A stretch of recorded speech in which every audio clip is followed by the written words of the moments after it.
Are Games Workshop really planning to bring the Emperor back? And if so, how might they go about it? There's been a lot of groundwork laid for this over recent years in novels, codices, etc., the whole psychic awakening thing. Some of it quite subtle and some of it not so much. So clearly something is happening, but what? How might Games Workshop go about bringing the Emperor back? I think there are a few options. The first option is that he wakes up, fully regains consciousness, but can't get off the Golden Throne. Whether that's because his physical body has deteriorated so much over the last 10,000 years that it simply won't sustain him, and he's essentially a husk but with a fully sentient mind, or the old reason that he needs to be there to keep the Astronomicon going and hold back the forces of chaos. There's also the business with the Doomsday device that was built into the throne by Vulcan, and if he stands up, Terra will explode or something. In this scenario, I think he'd be able to interact with people, give orders, perhaps interfere with events much more directly.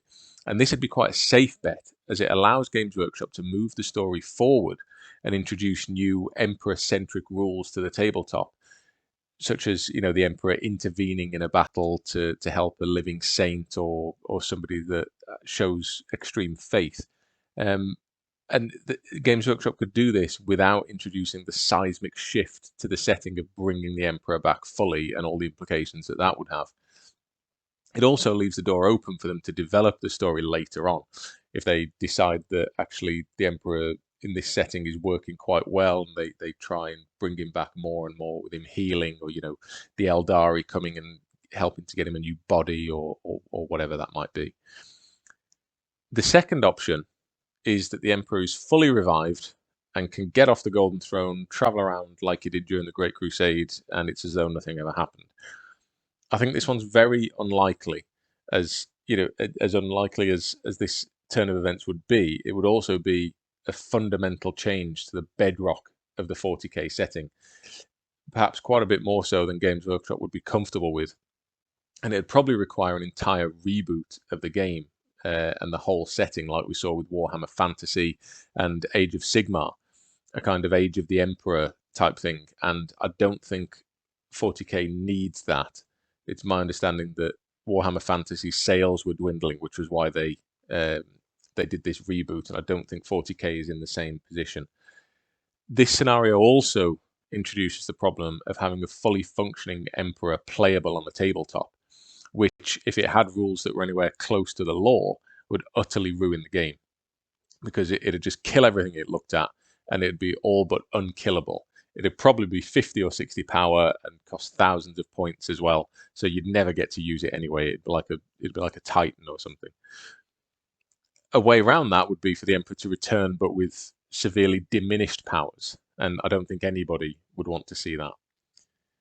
The third option is that the Emperor completes his ascent to godhood and splits into shards.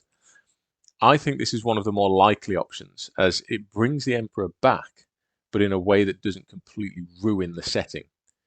He could split into shards like the Catan, with perhaps one holding station on the Golden Throne and keeping the Astronomicon going, and the rest going off into the warp to fight chaos. This would allow for a lot of movement in the fiction, as his battles with the Chaos Gods in the warp would impact things happening in the material universe, and it would allow for a playable shard of the Emperor on the tabletop that isn't too powerful and can be feasibly killed or banished back to the warp without ruining the lore around how powerful the Emperor should be, because it's only a fragment of him rather than his whole being. A fourth way, and quite an out there option, would be for some sort of retcon in the final Siege of Terra novel, which shows that it was never actually the Emperor fighting Horus and being mortally wounded, but maybe Malcador or some sort of avatar of the Emperor, and he's been off in the warp or wherever doing other things for the past 10,000 years, a bit like Constantine Valdor. I can't see this one happening because it's quite stupid, and it would totally change the 40k setting, even more than the Emperor just waking up like nothing had happened and everything had been a bad dream. I think there will be a twist at the end of the final Siege of Terra novel, but I don't believe that will be it. In all, I think it's pretty clear that something is going to change with the Emperor's state.